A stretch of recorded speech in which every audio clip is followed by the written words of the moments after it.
चलिए, recording on हो गई है। सभी का बहुत बहुत स्वागत है एनवायरनमेंट की क्लास में, लाइव क्लास में और यूट्यूब पर भी। मेरी आवाज क्लियर है? एक बार बता दीजिए। Yes ma'am. Okay, thank you.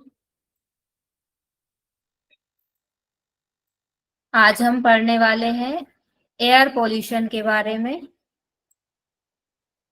Air pollution start करेंगे आज हम, कैसे कैसे उसके फिजिकल, केमिकल और कंपोनेंट्स जो है उनमें चेंजेस आते हैं और एयर पॉल्यूटेट हो जाती है, इसके बारे में। स्क्रीन विजिबल है?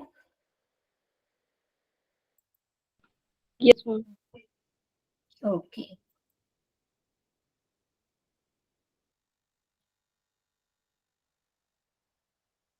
आज ये हमारी 9th क्लास होगी। इसमें हमारा मेन टॉपिक है एयर पोल्यूशन।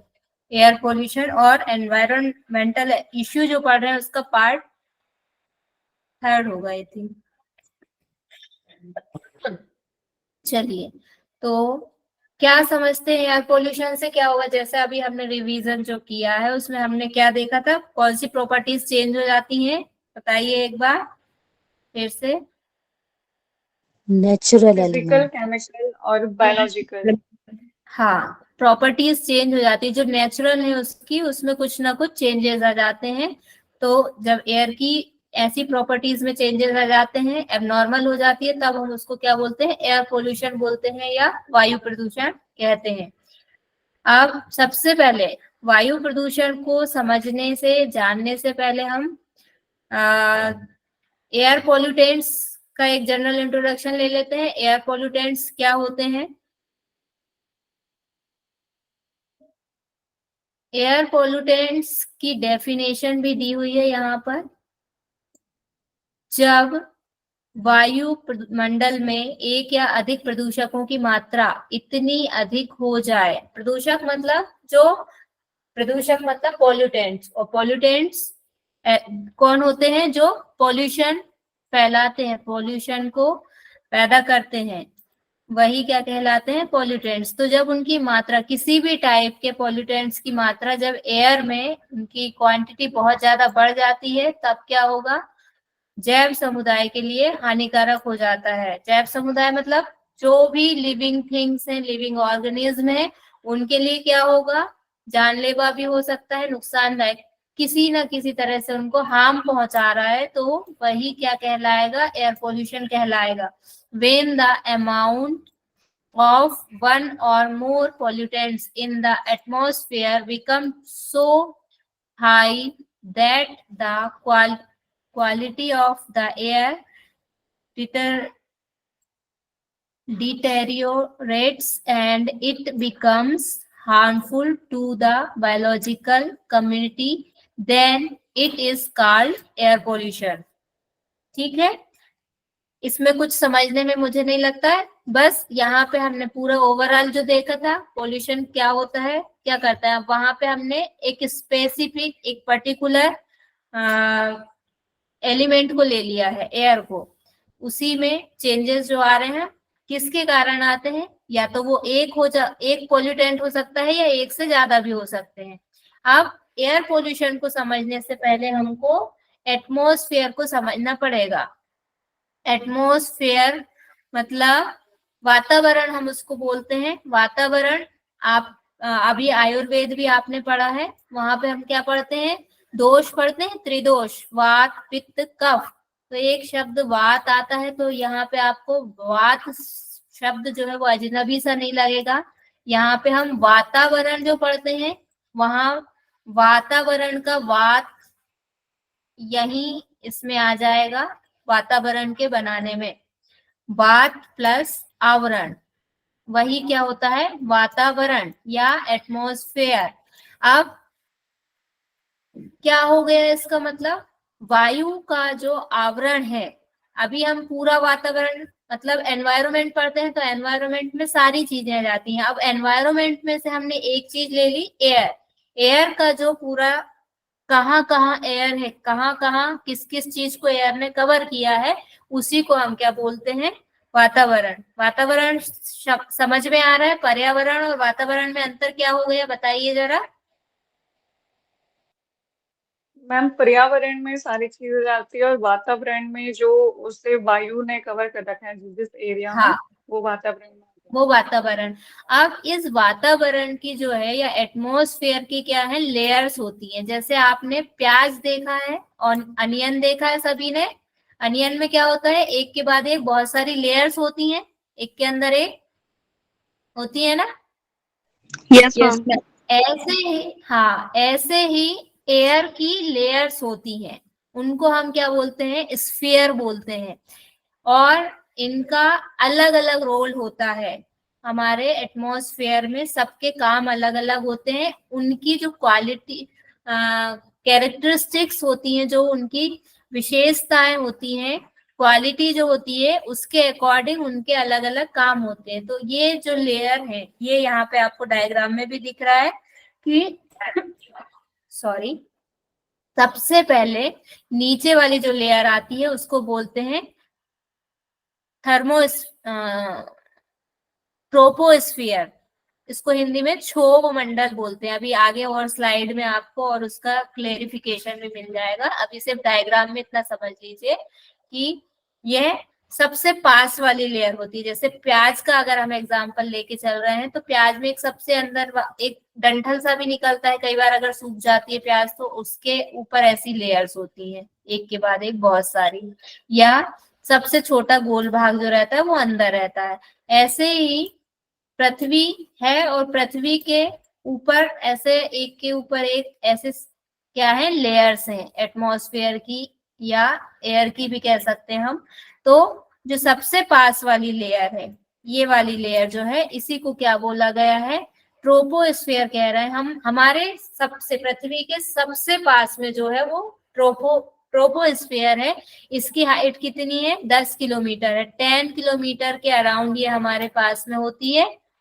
हमारी पृथ्वी से लगभग 10 किलोमीटर की हाइट पर ये हमको मिलती है। और मतलब स्टार्ट हो जाती है वहां से लेके 10 किलोमीटर तक का इसका, हम बेसिक पूछा जाए कहाँ इसका होता है, कहाँ तक का है, तो आप 10 किलोमीटर याद रखिएगा इसके लिए। अब इसका रोल क्या होता है, इसमें क्या पाया जाता है। एक तो इसका मेन रोल है कि जितनी भी एयर होती है एटमॉस्फेयर में, उनका 80% जो है वो इसी लेयर में पाया जाता है। बाकी के जो लेयर है उनमें 20% डिवाइड है। बाकी जो 80% है वो इसी लेयर में। एक पॉइंट ये हो गया कि जो एयर का 80% है वो किस लेयर में पाया जाता है या किस स्फीयर में पाया जाता है, बताइए। ट्रोपोस्फीयर। ट्रोपोस्फियर। हाँ, या फिर इसी को क्या बोलते हैं हिंदी में, क्षोभमंडल। सौरमंडल। इसमें, हाँ, इसमें पाया जाता है।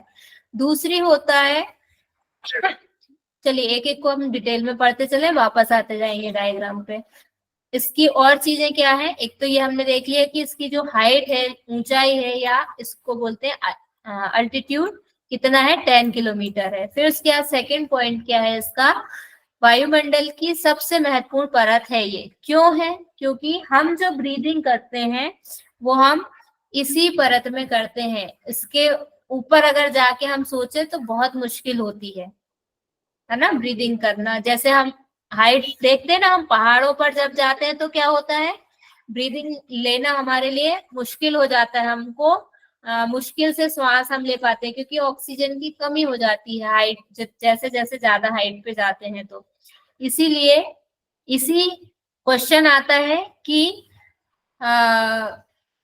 वायुमंडल की सबसे महत्वपूर्ण कौन सी है, तो एक क्वेश्चन ही हो जाएगा ट्रोपोस्फियर। या फिर हम ब्रीदिंग अच्छे से नॉर्मली कहाँ किस स्फीयर में कर पाते हैं, तब भी क्या आएगा आपका आंसर, ट्रोपोस्फियर। फिर एक और क्या है इसमें, जितनी भी मौसम संबंधी गतिविधियां होती हैं, all important weather related activities take place in this layer of the atmosphere.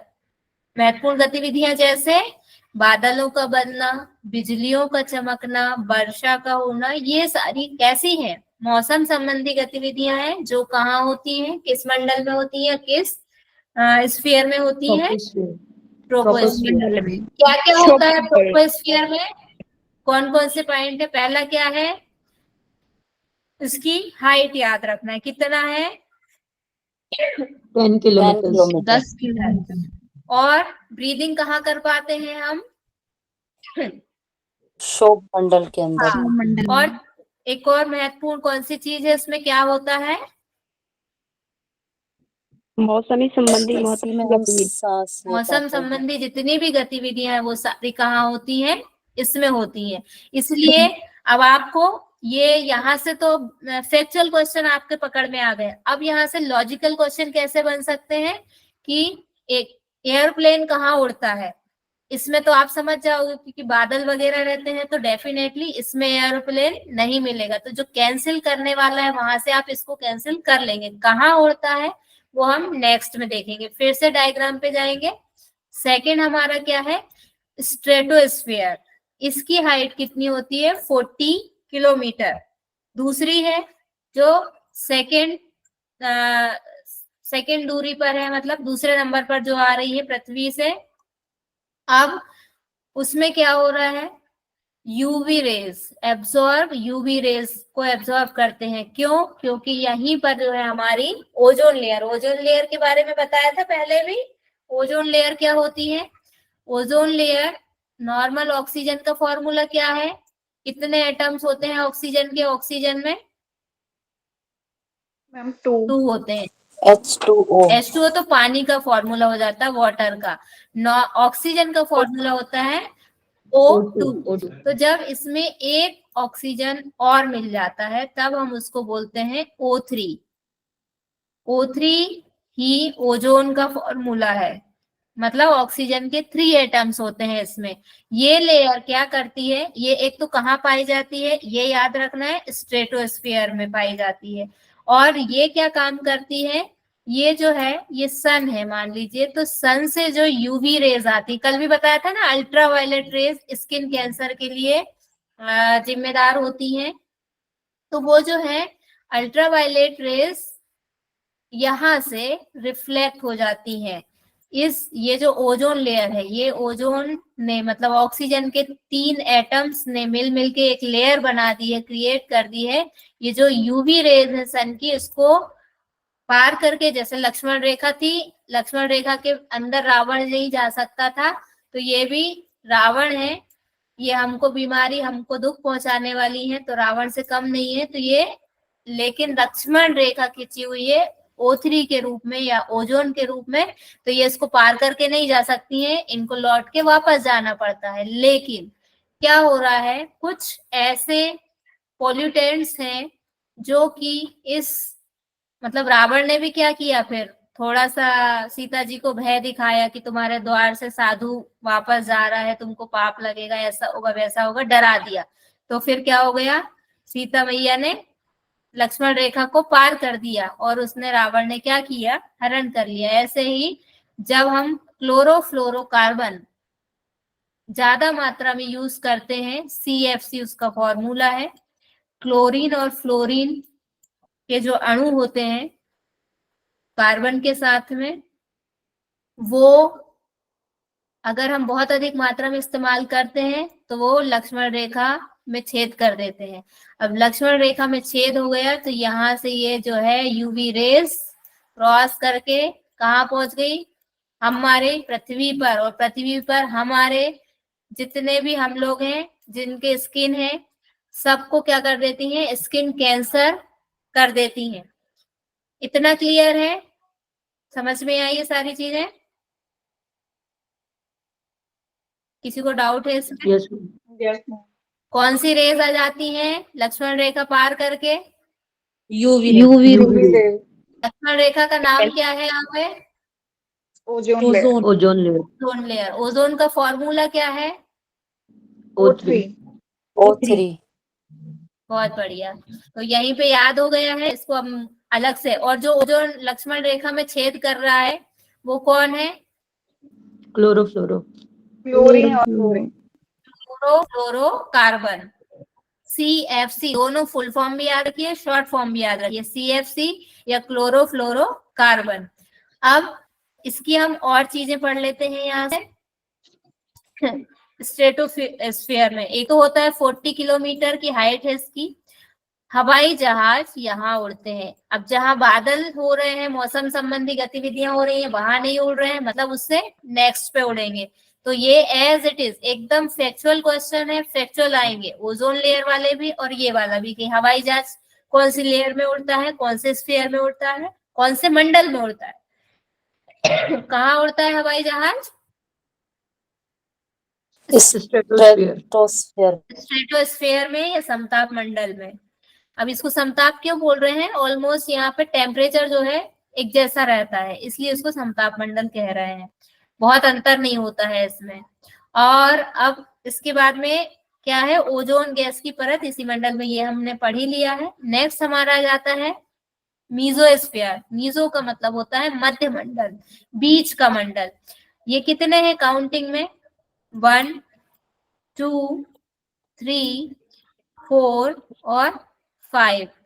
हमने मीडियन पढ़ा है ना, मीडियन। मीडियन और क्या पढ़ते हैं? मोड पढ़ते हैं और औसत यानी एवरेज पढ़ते हैं। उसमें हम क्या देखते हैं? अगर इवन नंबर है तो आधे आधे बढ़ जाएंगे, उसमें बीच का ऐसे नहीं निकल पाता है, फिर पॉइंट में वैल्यू आती है। लेकिन अगर ऑड नंबर है तो क्या हो जाता है? ये 2 इधर हो जाएंगे और ये 2 इधर हो जाएंगे, एक बीच का बच गया। तो जो बीच का है वही क्या हो जाएगा? हमारा मीजो हो जाएगा, Mesosphere. मीजोस्फीयर हो जाएगा, या मध्य मंडल बीच वाला है यहाँ पे, यानी इन दो से और इन दो के ठीक बीच में जो आ रहा है।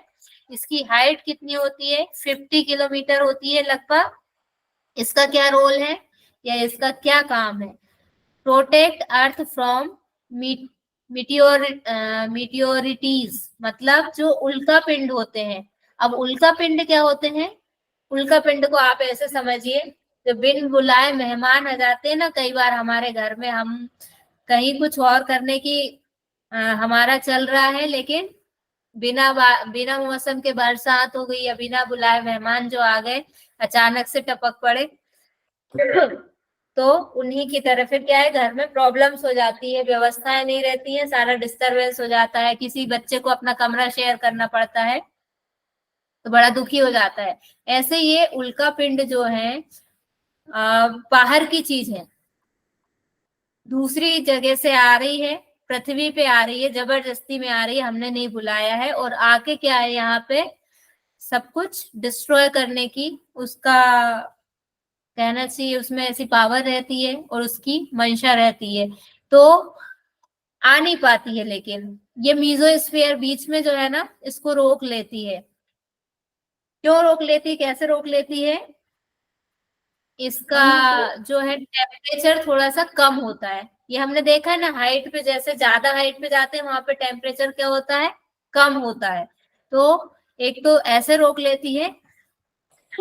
फिर इसके बाद वाली जो है मीजोस्फीयर के बाद थर्मोस्फीयर जो है, ये तो थर्मोस्फीयर ही है, और ऊपर और मतलब इसको पार करके जो आ जाते हैं, इन दोनों को एक साथ देखिए। बाहर से आ रही ना चीजें, ये बाहर एक्सोस्फीयर हो गया बिल्कुल ही बाहर का, तो इससे, और फिर थर्मोस्फीयर में, थर्मो मतलब तापीय मंडल, इसमें क्या होगा? ये खुद ही अपने आप में गर्म है तो जल जाएगा, जल जाती है। जो उल्का पिंड है वो बहुत से जल जाते हैं, लेकिन बाई चांस कोई नहीं जल पाया, इससे क्रॉस करके अगर यहाँ आ गया है तो इसका टेम्परेचर जो है वो लो होता है अकॉर्डिंगली, तो यहाँ पे वो उनको डिफ्यूज कर देते हैं या उनसे प्रोटेक्ट कर लेते हैं पृथ्वी तक, या मतलब और नीचे की स्फीयर में उसको जाने नहीं देते हैं। ऐसे करके क्या कर लेते हैं? प्रोटेक्ट कर देते हैं पृथ्वी को। इसके बारे में और देख लें क्या क्या है इसमें। यही चीज है बस, और कुछ इसमें अलग से नहीं है। कि खास चीज यही ध्यान रखिए कि उल्का पिंडों से या जो मीटियोरिटीज है उनसे पृथ्वी की रक्षा करता है मीजोस्फीयर। ठीक है। अब नेक्स्ट जो है थर्मोस्फीयर, उसमें क्या हो रहा है? एवरेज हाइट इसकी है 300 किलोमीटर, और क्या कर रहा है? ये जला दिया इसने वहीं पे, मतलब इसमें जल जाते हैं उल्का पिंड जो आ रहे हैं, इसमें पहले ही जल जाते हैं, जो नहीं जले वो आगे पहुंच के उसमें उसके नीचे नहीं पहुंच पाते हैं। फिर नेक्स्ट क्या है? बहिर्मंडल या एक्सोस्फीयर। इसकी हाइट होती है 400। इन सबकी हाइट याद कर लीजिएगा सीक्वेंस में, जैसे जैसे नीचे से ऊपर जा रहे हैं। औसत ऊंचाई लगभग 400, और फिर क्या कर रहे हैं, कृत्रिम, ये इंपॉर्टेंट है कि जो आर्टिफिशियल सैटेलाइट्स होते हैं उनको यहीं पे स्थापित किया जाता है या इंस्टॉल किया जाता है, मतलब वहीं पे उनको बना रखा जाता है। और क्या हो रहा है यहाँ पे, लाइट गैसेस, लाइट मतलब हल्की गैसेस कौन कौन सी होती है, हीलियम और हाइड्रोजन, ये इसी मंडल से या इसी स्फीयर से कहा जाती हैं, अंतरिक्ष की तरफ जाती हैं, बहती हैं। क्लियर है इतना मैम सभी को? थर्मोस्फेयर में भी ठंडा ही होता है? थर्मोस्फियर, हाँ, ताप मतलब ऊपर जैसे जैसे जाएंगे अकॉर्डिंगली कम ही रहेगा, लेकिन उल्का पिंड जो है वो वहां पे फिर भी जल जाते हैं। Okay ma'am. हाँ, नेक्स्ट अब हम आएंगे वायु का जो कंपोनेंट है, मतलब एयर कंपोनेंट कौन कौन सी गैसेस से मिलके जो है वो पूरा एयर बनती है। वायुमंडल में कौन कौन सी गैसेस मेनली पाई जाती हैं, किन किन गैस से मिलके वायुमंडल बनता है, उसके बारे में हम पढ़ेंगे। जैसे हमारा एनवायरमेंट पर बना है 2 टाइप के कंपोनेंट से, कौन कौन से बताइए? जैविक बायोटिक, बायोटिक और अब एबायोटिक। एबायोटिक। ऐसे ही जिस भी चीज से जो भी चीज मिलके बन रही है वो उसके कंपोनेंट है। अब एयर के कंपोनेंट ये सारी गैसेस है। एयर और गैस अलग अलग चीज है, ठीक है। एयर जो है वो गैसेस का क्या है, एक कंपाउंड है, या फिर उसी को यौगिक बोलते हैं हिंदी में, मिलके बनी है, अलग अलग गैसेस से मिलके एयर बनती है। तो सबसे ज्यादा यहाँ पे आपको कौन सी दिखाई दे रही है, नाइट्रोजन।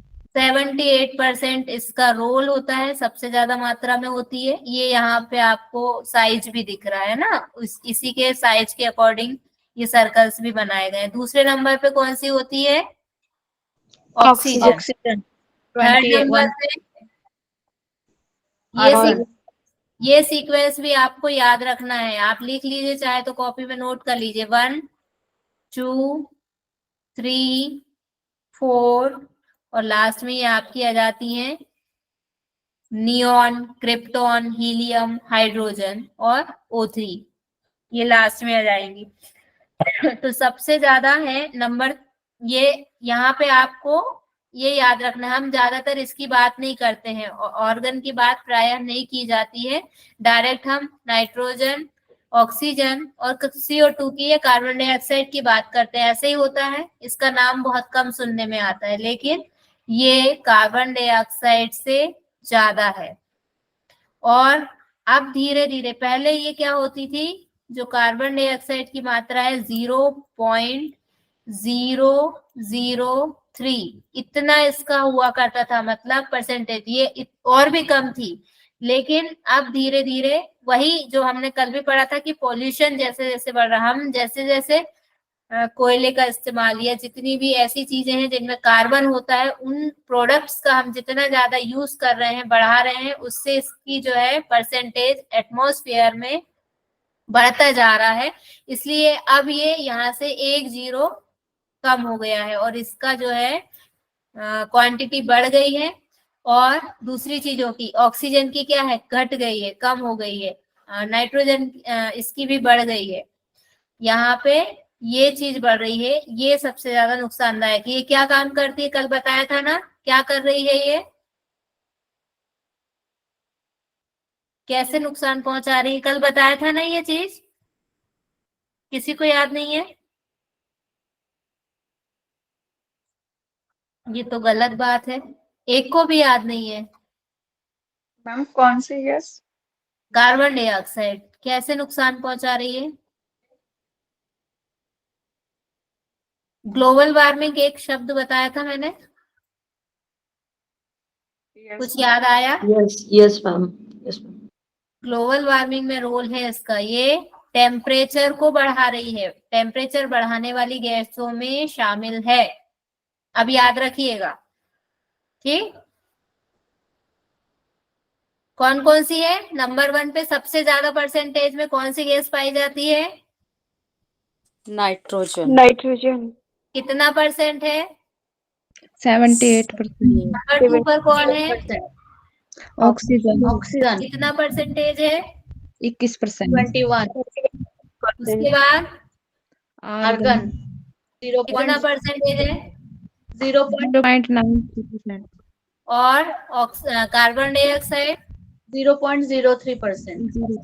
ये सीक्वेंस और परसेंटेज याद रखिएगा। आपको एग्जाम में क्वेश्चन सीक्वेंस में लगाने को आ सकता है कि सबसे ज्यादा से सबसे कम, गड़बड़ हो सकती है अगर सही से याद नहीं होगा तो, ठीक है। चलिए आगे बढ़ते हैं। Types of air pollutants. अब हम एयर पॉल्यूटेंट्स के टाइप देखेंगे, कौन कौन से होते हैं। 2 टाइप के होते हैं। नेचुरल, कोई सा भी पॉल्यूटेंट है या कोई सा भी पॉल्यूशन है, 2 टाइप का मेनली तो होगा ही होगा। एक तो जो नेचुरल है और दूसरा हमने जो कर दिया है। तो ऐसे ही पहला टाइप कौन सा हो जाता है? Natural pollutants. इसमें क्या आ जाता है? नेचुरल मतलब प्राकृतिक, जो अपने आप प्रकृति में ही हो रहे हैं। कौन कौन सी चीजें आएंगी? ये प्राकृतिक गतिविधियों के कारण होती हैं, जैसे कि लैंडस्लाइड होती है, उसमें क्या होता है, या बहुत ज्यादा जो धूल और धुएं के कारण होते हैं। आग, जंगल की आग अगर लग गई है, हमने नहीं लगाई है, वो अपने आप लग गई है किसी वजह से, दावानल जिसको बोलते हैं, दावानल मतलब जंगल की आग, फॉरेस्ट फायर, वो लग गई है, उससे जो धुआं निकल रहा है वो क्या हो गया? नेचुरल हो गया, हमने नहीं किया है उसको, हमारा कोई रोल नहीं है। या जो लैंडस्लाइड हो रही है उसमें जो धूल निकल रही है वो भी क्या हो गई?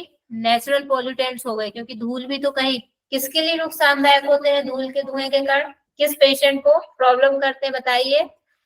अस्थमाटिक वालों के लिए, ठीक है, नुकसानदायक है उनके लिए। तो ये नेचुरल में जाएंगे ऐसी चीजें। या जो पशु होते हैं, उनके जो रोम होते हैं, हेयर्स होते हैं, उससे भी प्रॉब्लम होती है कई लोगों को, ये भी नेचुरल। प्लांट्स के जो परागण होते हैं, पोलेन, क्या बोलते हैं उसको, परागण को, पी से ही नाम होता है इसका, अभी माइंड में नहीं आ रहा एकदम से, पोलेन ग्रेन बोलते हैं शायद। वो भी क्या करते हैं? बारीक बारीक होते हैं, वो भी उड़ के एयर को पोल्यूटेट कर देते हैं। मतलब हमारे श्वास लेने के लिए, ब्रीदिंग करने के लिए क्वालिटी एयर नहीं रह जाती है, वही क्या है? पॉल्यूटेड एयर है। और वो पॉल्यूटेड किसके कारण हो रही है? इन नेचुरल पॉल्यूटेंट्स के कारण। नेचुरल जो पत्थरों से गिरने से उनके धूल उठ रही है, या फिर जो आग लगी तो उसमें से जो धुआं है, कहीं ना कहीं ये सारी चीजें नेचुरल हैं और एटमॉस्फेयर में मिलके हमारे लिए नॉर्मल नहीं रह गई है। फिर दूसरा क्या है? हमने जो बना दिया है, हमने जो कर लिया है, बिगाड़ लिया है, उसमें क्या क्या जाएगा? जो हम अपने व्हीकल में बहुत सारा जो क्या डालते हैं? फ्यूल डालते हैं, उसमें हम ऐसी गैसेस का यूज करते हैं जो कि एटमॉस्फेयर में जाके बहुत ज्यादा नुकसान। ये वाली चीजें तो फिर भी कम नुकसान करती हैं जो नेचुरल है, लेकिन जो हमने बनाए हैं, हमने ज्यादा अपने बेनिफिट के लिए, ज्यादा से ज्यादा लाभ कमाने के लिए, चीजों को आसान करने के लिए, इन चीजों का बहुत ज्यादा ही क्या करा है? इस्तेमाल करा है। तो हमने ये नहीं देखा कि ये हमको ही नुकसान पहुंचाएंगी। SO2 हो गई, NO2। SO2 मतलब सल्फर डाइऑक्साइड, इसमें ऑक्सीजन के 2 एटम है, तो इसलिए इसको क्या बोल रहे हैं? सल्फर डाई 2 के लिए यूज होता है। डाइऑक्साइड अगर यहाँ पे 3 होता तो ट्राई ऑक्साइड हो जाता। और नाइट्रोजन के ऑक्साइड्स, यहाँ पे X लिखा है, मतलब 1 2 3 कुछ भी हो सकता है। यहाँ पे ऑक्सीजन के कितने भी एटम्स हो सकते हैं नाइट्रोजन के साथ में। ये सभी क्या करते हैं? पॉल्यूशन, मतलब ये तो नेचुरल में ही आ रहे हैं अभी, मतलब दोनों ही तरह से हो सकती है ये चीजें, नेचुरली भी हो सकती हैं और हमारे द्वारा छोड़ी भी जा सकती हैं, जैसे हमारी जो एक्टिविटी से होंगी। वनाग्नि मतलब फॉरेस्ट, फायर, और समुद्र से निकलने वाले कण। समुद्र से भी निकलते हैं कई चीजें ऐसी जो पॉल्यूटेंट का काम करते हैं। अब generally low concentration of natural emission do not cause serious harm, मतलब सामान्यतः प्राकृतिक निष्कासों, है ना, की सांद्रता कम होने से गंभीर हानि नहीं होती। बहुत कम, रेयरली लगती है पहाड़ों में, जंगलों में आग, ऐसे नहीं लगती है कि लगी रही है। या लैंडस्लाइड भी होता है, उसका कारण भी हम ही है, हमारी एक्टिविटी के कारण आजकल लैंडस्लाइड, क्योंकि हमने जो बड़े बड़े क्या बना दिए, बांध बना दिए हैं, डैम बना दिए हैं बड़े बड़े, उनके कारण ही क्या होता है, वाइब्रेशंस होते हैं, और जो मिट्टी की पकड़ है या अर्थ से जो चीजें पकड़ी हुई रहती हैं, चट्टाने, वो सब कहीं ना कहीं उनकी पकड़ ढीली हो जाती है, इसलिए लैंडस्लाइड होने लगी। तो ये हमारी वजह से, नेचुरली अपने आप इतना नहीं होता था ये सब, हमारे कारण ज्यादा होने लगा है। तो वो उतना हार्मफुल नहीं होता था जो नेचुरल होता था, लेकिन हमारा जो हमने क्रिएट किया है वो ज्यादा है, जैसे कि कारखानों का, मतलब फैक्ट्रीज का जो धुआं होता है, किचन से निकलने वाला जो धुआं होता है, और जो व्हीकल का जो धुआं होता है, वो सारे पॉल्यूटेंट्स बहुत ज्यादा हार्मफुल होते हैं। इस स्लाइड में क्लियर है? किसी को कोई प्रॉब्लम है एयर पॉल्यूटेंट्स में टाइप जो हमने पढ़े हैं? बताइए। मैम मुझे क्लास लीव करनी है मैम। क्या नहीं हो रहा है? मैम क्लास लीव करनी है, बच्चे को ओके, खाना कोई खिला। बात नहीं, आप अपना शांति पाठ करके लीव कर दीजिएगा। Okay, thank you ma'am. Okay, किसी को कुछ समझना है, स्लाइड में कोई प्रॉब्लम है? आगे बढ़े। Yes ma'am. नेक्स्ट हमारा जाता है प्रकृति के आधार पर वायु प्रदूषण के प्रकार। प्रकृति मतलब नेचर, जो जैसे हमने कल पढ़ा था ना, सॉलिड लिक्विड गैस, ऐसे ही ये किस टाइप, क्या इनका नेचर है, उसके अकॉर्डिंगली हम उनके टाइप देखेंगे। तो कैसा है, गैसियस, मतलब गैस वाले कौन से हो सकते हैं, carbon dioxide, carbon monoxide, hydrocarbons, etc, और produced by combustion of fossil fuels. क्या क्या इसमें आ रहे हैं, जीवाश्म ईंधन के दहन से उत्पन्न, और कार्बन डाइऑक्साइड, कार्बन मोनोऑक्साइड, और हाइड्रोकार्बन। ये सब हम इनके बारे में पढ़ेंगे आगे, डिटेल में भी पढ़ेंगे इनको। ये आ गया क्लोरोफ्लोरोकार्बन, सबसे ज्यादा नुकसान पहुंचाता है किसको, अभी पढ़ा है हमने, किसको पहुंचाता है नुकसान ये chlorofluorocarbon? Ozone layer ozone layer ozone layer क्या काम करती है? प्रोटेक्ट प्रोटेक्ट करती करती है यूवी यूवी रेस से यूवी रेस से। यूवी रेस क्या करती है? स्किन कैंसर लेके। वेरी गुड, ऐसे साथ साथ रिवाइज करते चलिए। एरोसोल केन रेफ्रिजरेशन प्रणाली से निश्चित, मतलब निकलने वाले क्लोरोफ्लोरोकार्बन, ये क्लोरोफ्लोरोकार्बन के सोर्स हैं। एरोसोल केन हो गया, रेफ्रिजरेटर हो गया, ये सब सोर्स है। और एक जो आपको बताया था फोम, फोम जो जनरली बेडशीट में यूज किया जाता है। और क्या है अगले, nitrogen compounds imitates from supersonic jet, high altitude, and chemical fertilizers such as nitrous oxide N2O, nitric oxide NO, और nitrogen oxide NO2, and nitrogen oxide NO3। मतलब ये सारे जितने भी फर्टिलाइजर्स होते हैं, अलग अलग टाइप के केमिकल फर्टिलाइजर जो होते हैं, वो सब भी क्या करते हैं, कहीं ना कहीं, अब फर्टिलाइजर्स कैसे हैं, है तो मिट्टी में डाले हमने, लेकिन एयर के साथ ही उड़ के वो कहाँ मिल जाते हैं, एयर में मिल जाते हैं। जब आंधी तूफान कुछ चला मान लो, तो फिर वो कहाँ चले जाएंगे, एयर में भी चले जाएंगे, और एयर को भी क्या कर देंगे, पॉल्यूटेंट या जो वेपर बनी, वेपर के साथ बादल बन गए। पढ़ा है ना हमने, बादल कैसे बनेंगे। पानी के जो सोर्स हैं, वाटर बॉडीज हैं जितनी भी, उनमें सनरेज पड़ती है तो वो वेपर बन के फिर बादल बना लेती है। तो जब वेपर बनी तो उसमें वेपर के थ्रू भी जा सकते हैं। तो किसी भी तरह से जब एयर में पहुंच जाते हैं ये केमिकल पार्टिकल्स, तब उस एयर को पॉल्यूटेट कर देते हैं। और कैसे चले जाते हैं, ये जो ऊंचाई पर उड़ने वाले सुपरसोनिक जेट विमान है, इनकी सहायता से भी चले जाते हैं। इनके साथ भी तो बहुत सारी धूल एक साथ जाती है उड़ के। देखा है ना, कोई भी वाहन होता है उसके साथ कितनी धूल जाती है, देखा है ना सभी ने। Yes ma'am. तो ऐसे ये पॉल्यूटेंट्स एक जगह से दूसरी जगह क्या हो जाते हैं, ट्रांसमिट हो जाते हैं। क्लियर है इतना। कुछ चीजें और है इसमें, मैम सल्फर युक्त जीवाश्म ईंधनों के दहन से।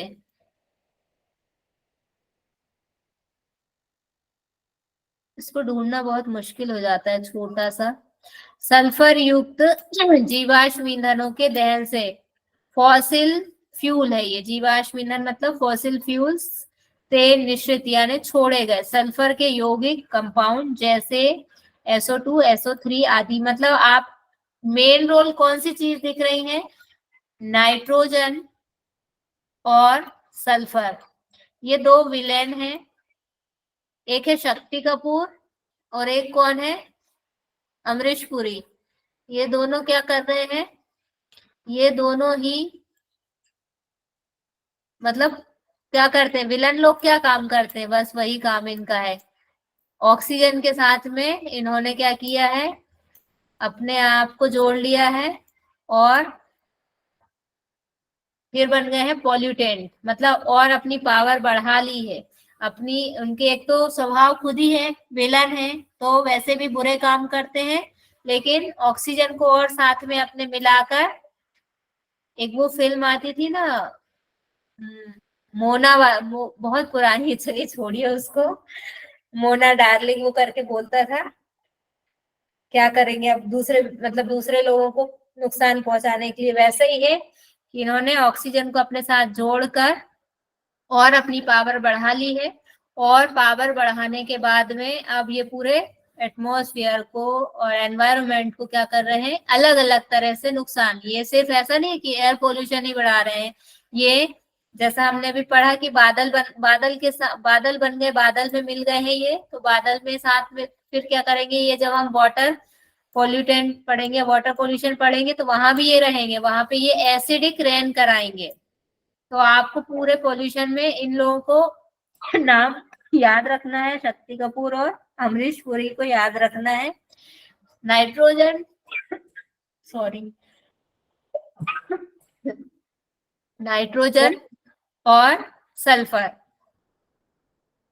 ठीक है, याद रहेगा। Yes ma'am. दो Yes, ma'am. एटम ऑक्सीजन के दो जुड़ गए हैं, दो ऑक्सीजन जुड़ गए तो क्या हो गया, सल्फर डाई ऑक्साइड, और तीन जुड़ गए तो सल्फर ट्राई ऑक्साइड। ऐसे ही नाइट्रोजन के साथ दो ऑक्सीजन जुड़ गए तो नाइट्रोजन ऑक्साइड, डाई ऑक्साइड और नाइट्रोजन ट्राई ऑक्साइड, ठीक है। Yes, लास्ट, सूती वस्त्रों की ब्लीचिंग तथा अन्य रासायनिक क्रियाओं से निकलने वाली क्लोरीन भी। क्लोरीन कैसे निकल रही है, जो ब्लीचिंग, कई तो आजकल हम पार्लर जाते हैं, पार्लर में बहुत यूज होता है ब्लीचिंग का, अपने आप को गोरा दिखाने के लिए। ऊपर से क्या करते हैं, कौन सा वाला फेशियल करवाना है, क्लीन अप करवाना है, तो पूछते हैं ना ब्लीचिंग करना है कि नहीं करना है, होता है। लेडीज लोगों को सबको पता है, कोई बोलेगा नहीं, लेकिन यस मैम। अपने आप को खूब गोरा दिखाने के लिए। तो होता क्या है, गोरे नहीं होते हैं, आपकी चमड़ी जो है ना, ऊपर वाली स्किन, बस समझ लो ऊपर की जो आपकी सुरक्षा प्रोटेक्ट करने वाली लेयर है उसको हटा देते हैं ये ब्लीचिंग वाले जो है, दाग धब्बे छुपाने के लिए। ऐसा हो जाता है ना, धोखे का खेल है सारा।